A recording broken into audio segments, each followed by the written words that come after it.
All right, friends, we're going to look at another way to find the area of a triangle. You guys already know one formula from probably middle school where it's 1/2 the base times the height.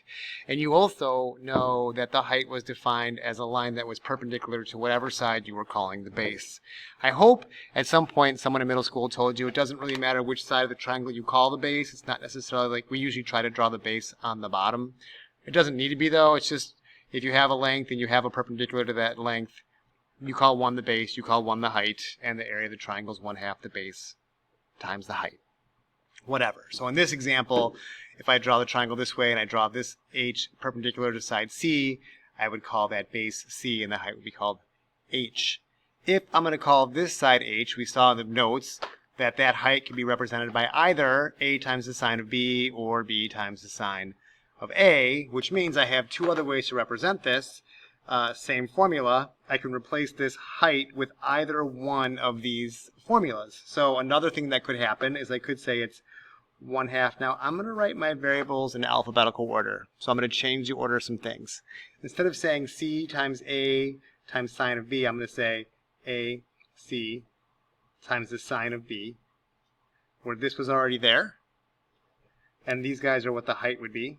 Or I can call this guy the height, saying 1/2 of C times this stuff, but again, I like my variables in alphabetical order, so I'd say 1/2 of B times C times the sine of A.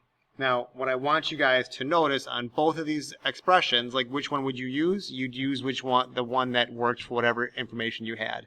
But look what they both have in common. In both cases, if I look at just the triangle itself, in these two different instances, here's A, here's B, here's C. Here's A, here's B, here's C.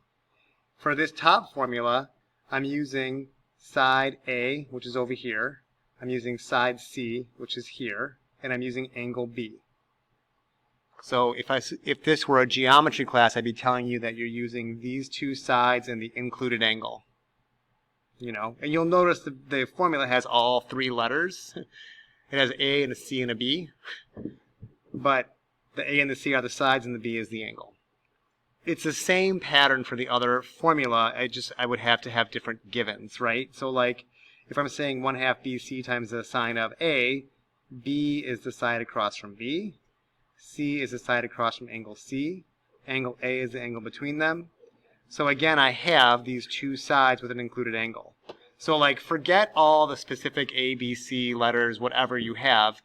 The point of this formula is anytime you have a triangle, if you know one side and the other, and you know the angle between them, let's just say it's like, I don't know, 110 degrees, you know enough information to find the area of this triangle if you know two sides and an included angle.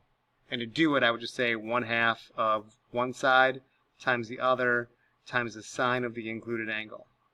So I don't want to write down every possible variation of this formula with the different letters and the permutations and all that. That'd be crazy. It'd be like, I don't know, 6 or 9 formulas or whatever it would be. You just need to know that what I said over here. If you have a triangle and you know one side and you know the other and you know the included angle, 1/2 of this side times the sine of the included angle will always give you the area of the triangle, because it's basically using 1/2 the base times the height with that height hidden. So I hope you guys found that informative, exciting, and I hope I didn't talk too fast.